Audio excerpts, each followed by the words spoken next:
All right. All right, so yeah, we're live now. So good morning, everybody, and welcome to our conference call for water and sanitation and hygiene invitees. My name is Enrique Liñán, and I'm the training manager here at PC Peru, and I have my colleagues here who are going to introduce themselves.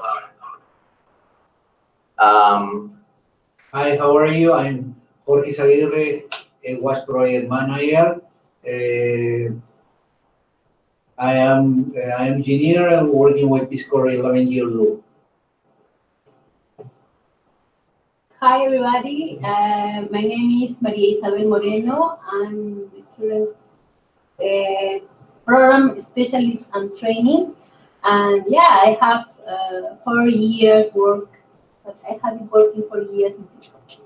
Yes, and we also have Emily on the line. Emily, do you want to introduce yourself briefly? Sure, my name is Emily Skills. I think I've already contacted most of you. I'm the country desk officer here at headquarters at PC.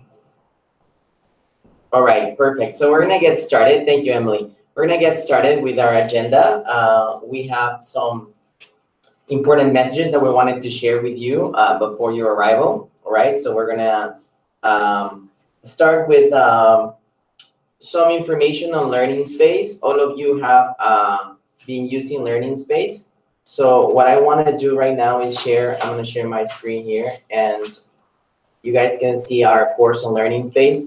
Please make sure to log in or log on to Learning Space on a regular basis so that you can see all the information that we have posted there for you, especially the section that says required tasks, right? You have urgent tasks that you need to complete for the Peru visa application that Emily will tell you more about. You have to upload your aspiration statements and your resume in Spanish. The required reading section, as I said in my email last night, is very important. You have to read this information. There is sector-specific information for community economic development, or WASH in your case. Also, the bridge to PST, which is a document that contains a lot of very important information that you need to read before your arrival, okay? You see that it has some pictures of the staff here, some information about the country, arrival in Peru, orientation, the guidelines, general guidelines. Here, you can answer a lot of the questions that you might have about what to bring, what is it going to be like during the first days. All that information is here on this document. So please make sure to read it and let us know if you have any questions about this this documents. All right. The conference calls here, you can also watch them later. And there's a survey that you need to complete for training host families. All right. So please make sure to go on to Learning Space and complete all these tasks, which are very important for you to complete. And we also have, we'll upload more information, more surveys for you to complete. All this information is necessary and important for us here at Post as we're planning your arrival. All right. So I'm going to stop sharing my screen, go back here. All right. And now I'm going to pass it over to my WASH colleagues who are going to tell you more about the WASH project here in Peru. Okay. Hi all, welcome again. The WASH project is improved since 2008. We are finishing a cooperation, a WASH cooperation project, and we are beginning with a new group, WASH 33 with you, a new project, a new WASH project frame. We have now a new WASH project framework. Some changes in relation about the past goals and the past objective that we have in the previous WASH project framework. But including in the new one, the lesson learned and the lesson learned that we got on of the past experience in the project. We have now for your group two main objectives working in the rural communities. the rural communities that we are going to be working is the population of less than 2,000 habitants each one, and the idea to put of the project is to have put more emphasis in wash activities in the smaller communities that they have a lot of wash needs.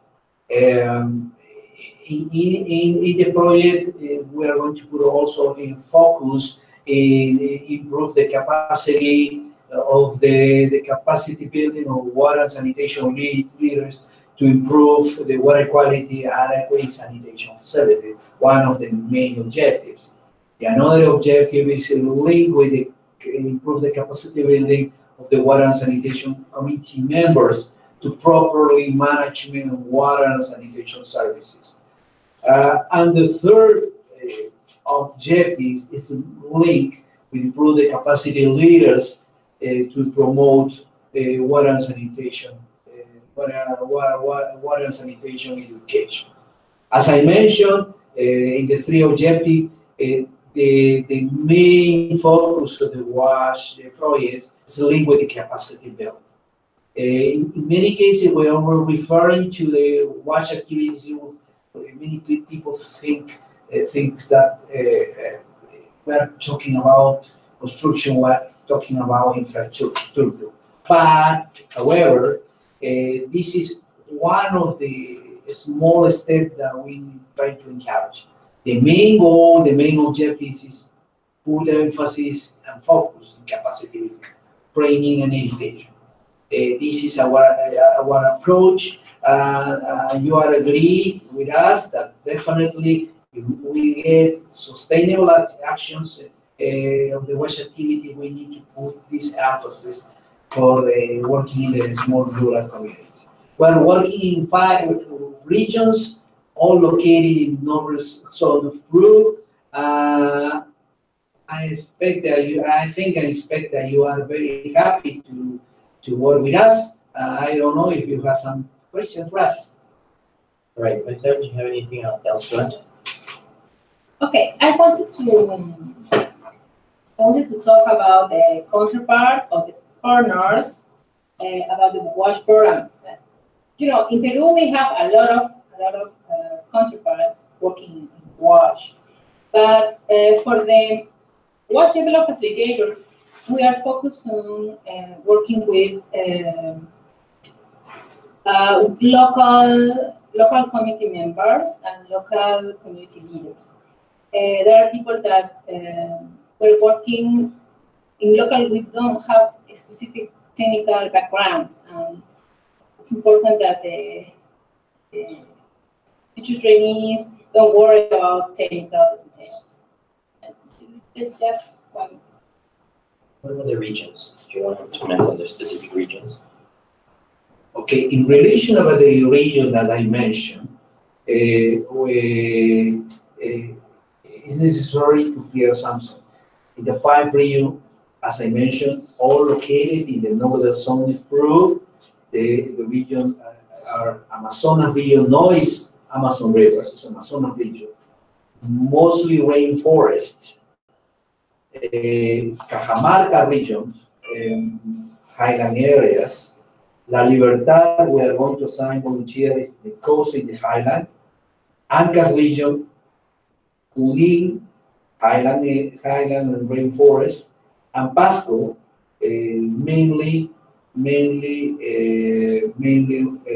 rainforests. We are mixed with sites who are working between highland and forest areas, but as I mentioned, working especially working with the small towns, and in some cases working with the capital of the district in rural zones. The idea is try to include in each region different cluster in order to have cooperation between different WASH volunteers in each cluster, in order to provide a complete support to the community leaders and the local authority in relation about WASH actions. Right. Thank you, Jorge. So we're gonna continue now with, well, that was the WASH specific part. If you want more information about that, please make sure to go to Learning Space. Again, there is this document on Learning Space where that the WASH team has prepared, where you can learn more about the specific WASH activities, WASH counterparts, and also the logical project framework. Yes, that is very important for you to read so that you can have a clear idea about what activities you're gonna be doing during your 2 years here in Peru. All right, so we also wanted to touch base on some very important messages, some key messages that we want you to remember and to keep in mind before you come here, right? Remember the core expectations. You guys have completed core expectations, a course expectations course on Learning Space. And it is important for you to read those core expectations. Remember core expectation number 1, right? Commitment for 27 months. Remember that commitment. And I know it's not an easy thing. Sometimes PCVs tell us they think they'll just give it a try and leave if it doesn't work out for them. But if that's the case, it will not work out. It works out only when you are committed for 27 months and have your mind prepared for it. Marisabel and Jorge, they travel to the sites, they meet with authorities, they meet with municipalities, and they make that commitment with those municipalities for 2 years of service, right? Your first 3 months and then 24 months in the field. So that commitment that we have with the people of Peru is very important for us as an institution. So think about that. Think about those 27 months that you're gonna be here, make that commitment and prepare your life for that. Your commitment needs to be stronger than that. It needs just not about you, but as I said, it's about the community where we place you. If you decide to leave earlier, then that community is definitely not gonna wanna see Peace Corps as a professional institution, right? They will think that we are not serious about our commitments. Another important thing is relationships, right? And leaving behind your loved ones. If you're in a relationship and your partner is not coming with you, give that situation a lot of thought and make sure that the person you're in a relationship with is fully supported. Because that is also, we have found that it's very hard for a lot of our volunteers who are in a relationship or a distance relationship. So think about that, give that a lot of thought, and discuss with your partner about this. And then also be aware that you're going to miss a lot of family events. One of the things that I learned from volunteers is FOMO, the fear of missing out. And that's definitely something that's gonna happen while you're gonna be here for 2 years. You're 24 months after swearing in. You're going to definitely miss a lot of family events, and think about that and think about how you feel about it. Another important message is professionalism, right? I know that you are volunteers, but you're not just volunteers. This is a job, and you're signing up for a professional development service, right? You all have an education, and some of you have many years of work experience. So regardless of your background, you will be perceived as a development worker by your community. This means that you need to see yourself as a professional and act like a professional. What does professionalism look like for us in Peace Corps Peru? So we'll need to think about policy, for example. Being familiar with and following all Peace Corps policy, we will give you a handbook, Peace Corps Volunteer Handbook. We will also upload the handbook to Learning Space, and you will be expected to review it before arriving to country. I will let you know once it's uploaded. We're finalizing some changes to our policy, but we will let you know when that's ready. We'll also have 2 sessions during pre-service training where we'll talk about and discuss policy during PST. Another important aspect of professionalism is your conduct, volunteer conduct. Behaving in a professional manner and always remembering that you represent Peace Corps and the United States. Your behavior reflects on you, your peers, and Peace Corps Peru. This is very important. When you go to a community, they will see you as the face of the United States and the face of the Peace Corps to that community. That's why it's very important to think about that you are part of this bigger organization, right? It's not just whatever you do and how that impacts your own reputation, but also the reputation of your fellow Peace Corps volunteers and also this institution, the Peace Corps. Dress and hygiene is very important too, and that also pertains to professionalism. Peru, dress and hygiene are very important. We even have a saying, right? There's a saying that says, como te ven te tratan, right? And that plays a lot of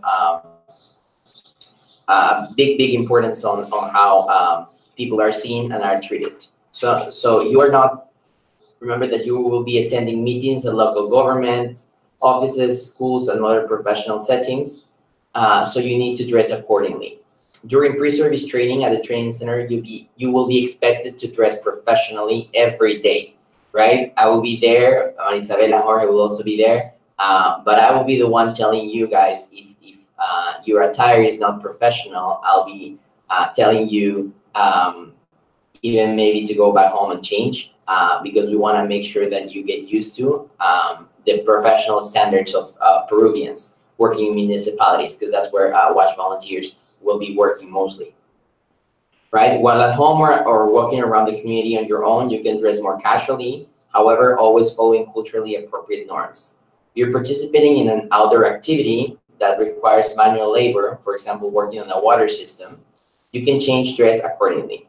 Staff will always let you know the dress code for training activities in advance. Also, read the Bridge to PSD and the Dress for Peace Corps Success to learn more, right? And always ask if you're unsure about what you want to wear. Let us know, and we will guide you on what you can wear and what you can use for the particular activities.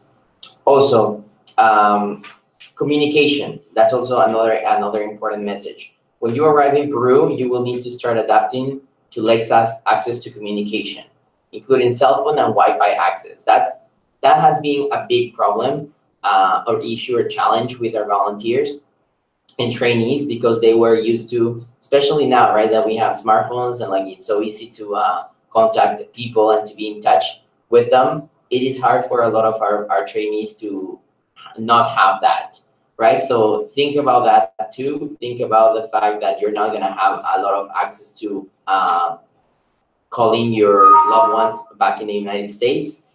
And also Wi-Fi access, right? The houses where you will be placed will not have Wi-Fi. Some of them might, but not all of them. And it's not a requirement for host families to have Wi-Fi access. So think about that.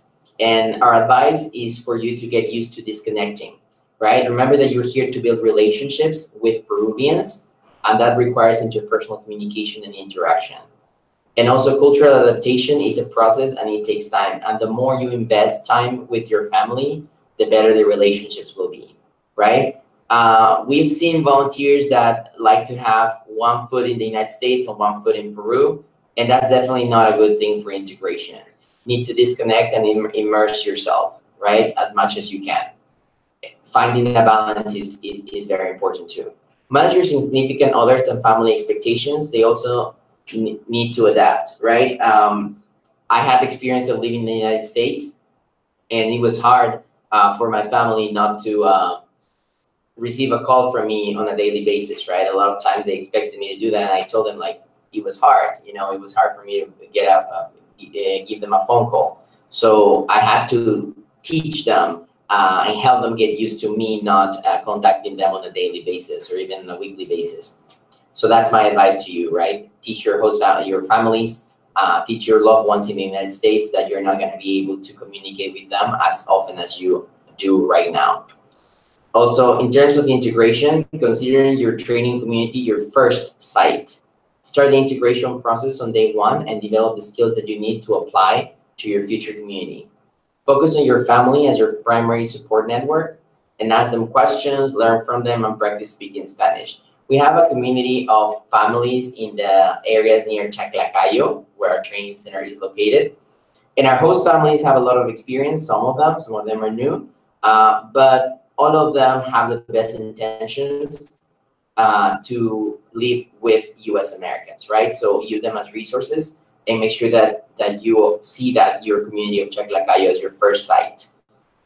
And also remember core expectation number 3, which says go where Peace Corps asks you to go under the conditions of hardship if necessary, right? We will engage you in discussions during PST about what this means, right? But you know, as Jorge mentioned, there are different regions. There are 5 regions where you can go for the WASH program, and you can end up going to any of these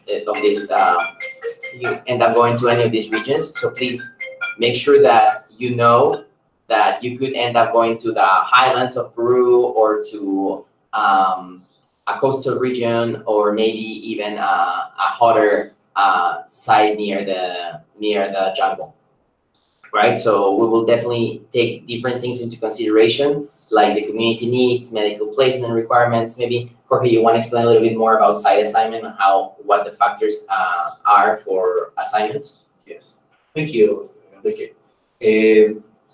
As I mentioned, Enrique, we choose different small sites, rural sites in the near of the jungle region and the highland areas.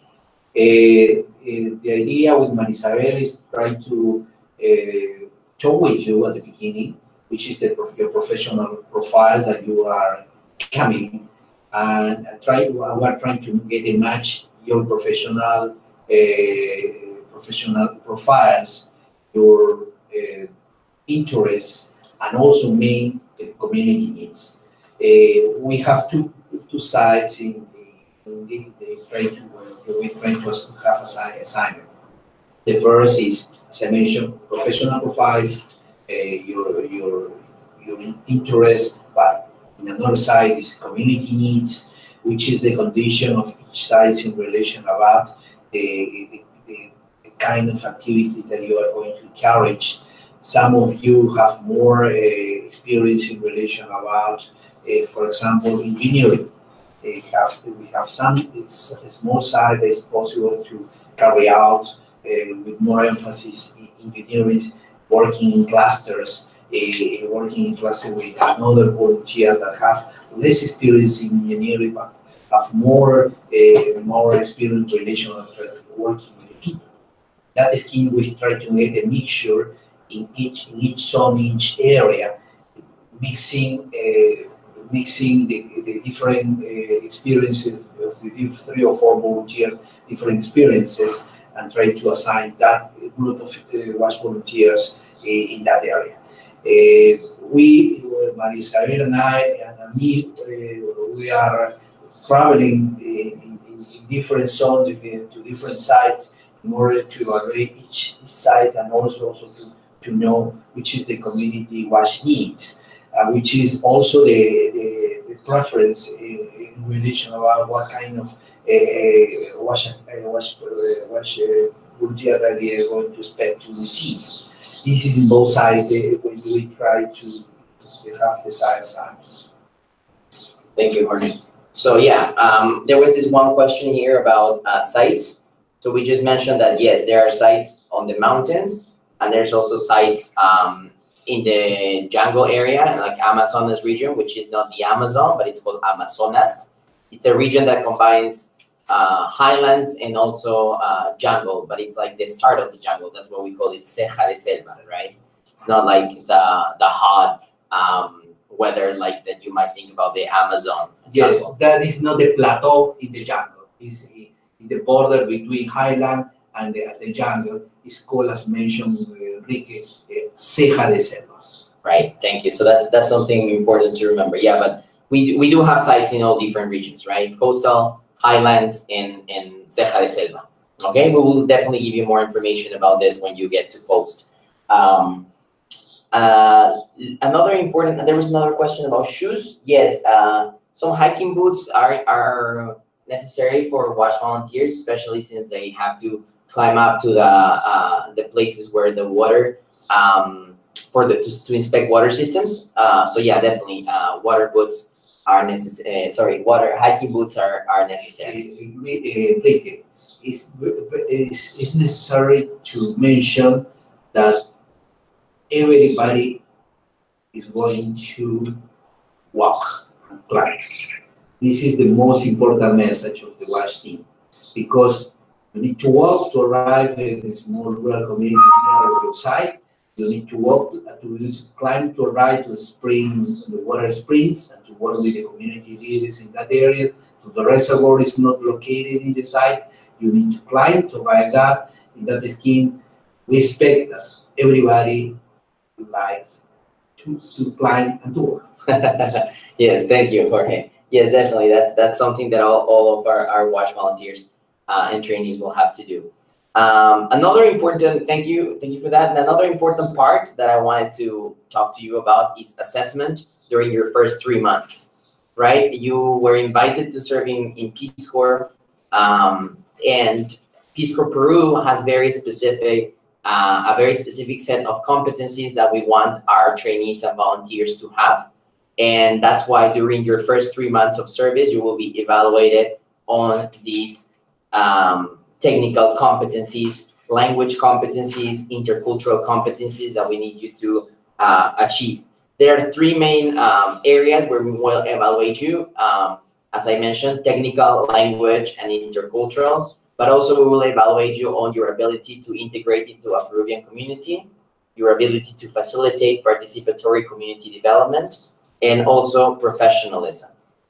So your attitude is very important. We have a team of experienced language facilitators, technical trainers, or programming and training specialists, and everybody will be working with you and guiding you through the process, right? Our idea is to set you up for success and to guide you so that you can, and give you feedback so that you can complete the training program successfully.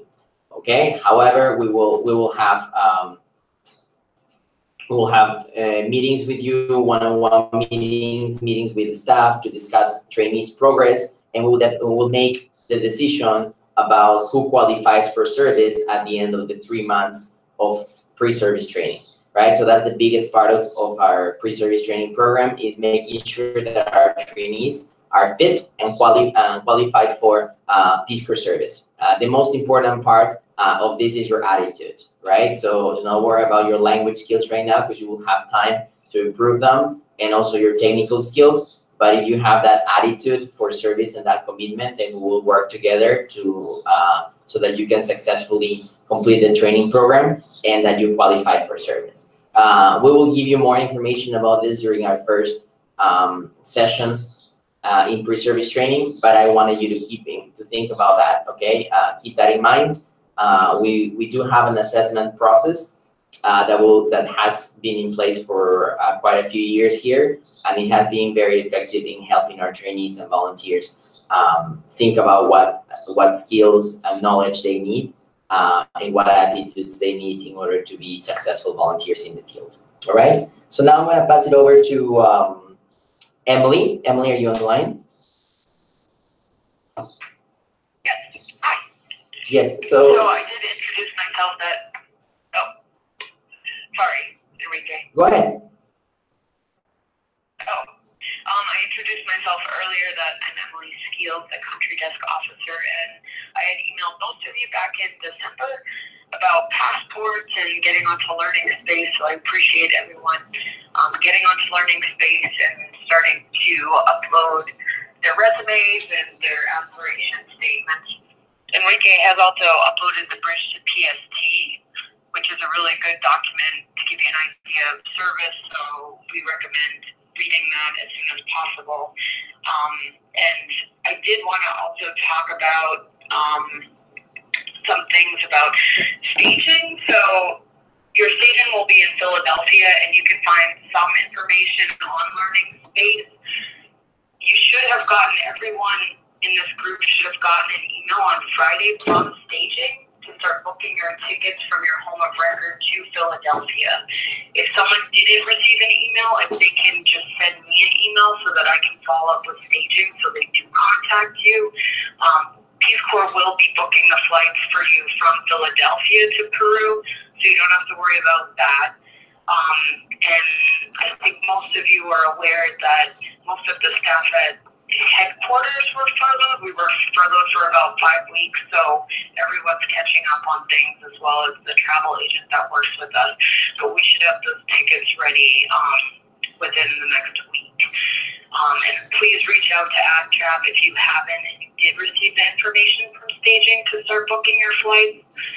I did want to also talk about the possibility of a shutdown on February 15th, because we do receive emails from invitees asking if their departure date will change or anything, and we're working hard at Post and in headquarters that if there is a shutdown, it would just we would keep the same staging date. You would still be able to go to post because everyone at post will be working in Peru. It's just the headquarters staff will be cut, including myself. For that 5 weeks I was furloughed, so I wasn't able to check emails. So I'm working really hard right now to get everyone's visas. I've sent in most of people's visas, and if you haven't heard from me, then that's a great thing, because that means that your visa is good and everything. I have contacted a few of you just about your photos or some of your applications, and I really appreciate everyone getting back to me with corrections on those. And also, I have received some emails just about the letters that Peace Corps provides for your loan deferment program, and we don't actually give those out until staging on that day when you swear in as a volunteer.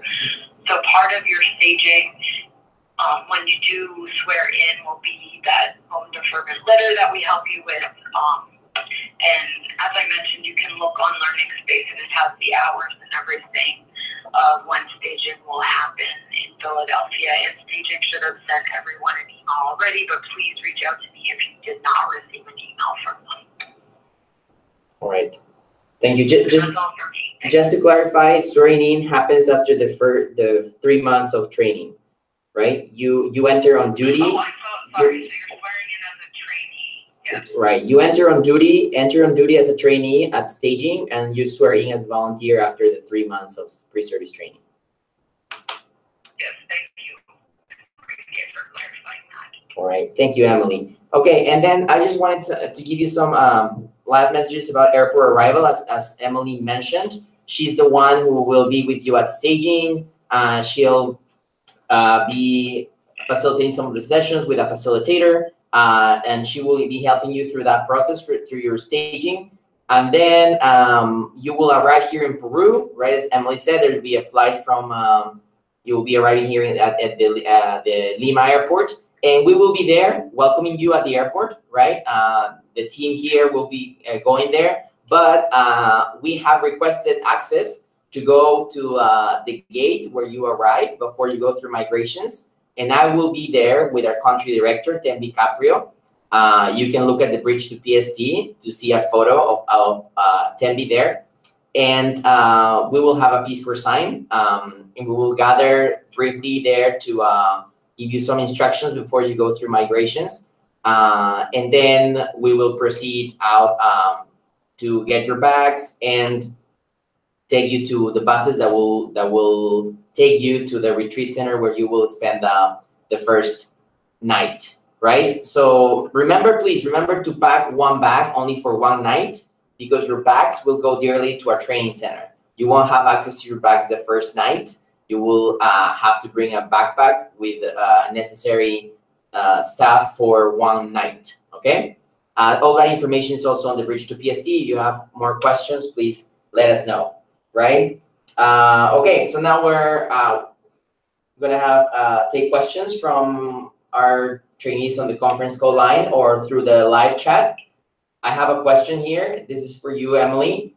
If there is a shutdown that lasts through staging, will there be anyone with us at staging in Philadelphia? Yes, so as I mentioned, we're still going to go along with staging, and I would be called in a few days before staging as essential staff to then prepare just a few days before the staging event, and then I will meet you, and we'll also have a facilitator there. So we will go along with staging. You'll probably get an email from me a few days beforehand. But like during the 5-week furlough, I wasn't able to respond to emails while I was furloughed. The same would be true between that time. So you could always reach out to Enrique or someone in Peru. There will be one country desk officer working, but she'll only really be responding to messages that are urgent.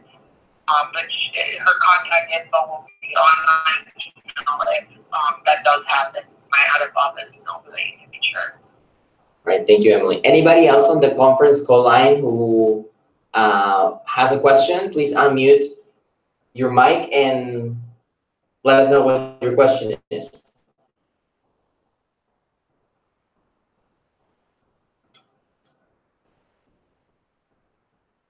Okay, here's another question on the live chat. Are we required to still have medical insurance active in the States? In my case, through my parents, during training and service, despite being covered via the PC?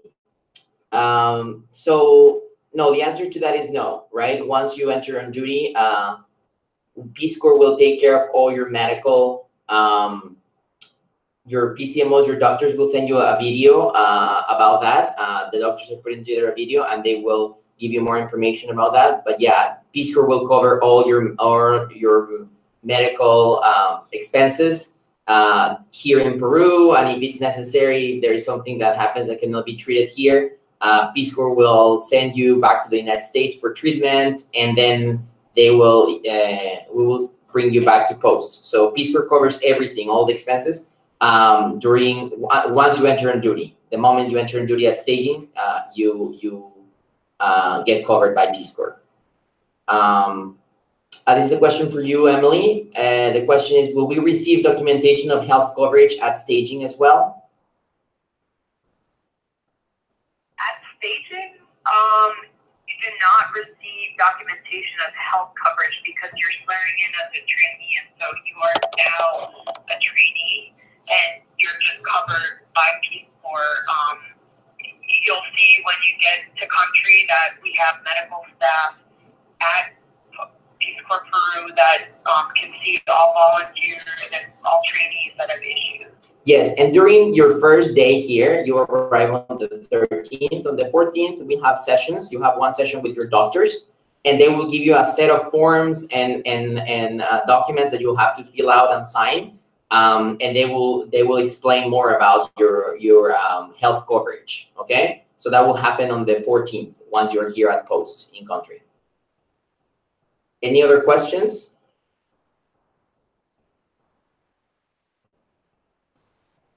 Yeah, feel free to type them on the live chat or unmute your mic.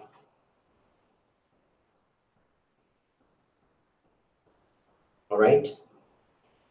So if there are no other questions, then as always, please feel free to email me. You have my email address. You can always email me about any question that you have, and I'll be happy to respond to that. Thank you, everyone, for your time and for watching and joining us on the conference call. We're really excited. We are working hard here. Jorge and Mari are going on visits tomorrow, or next week, right? Next week, to visit the future sites where you guys will be living for your next 2 years, living and working. So yeah, we're all working here with the training team, putting together your sessions. We're really excited to meet you on the 13th.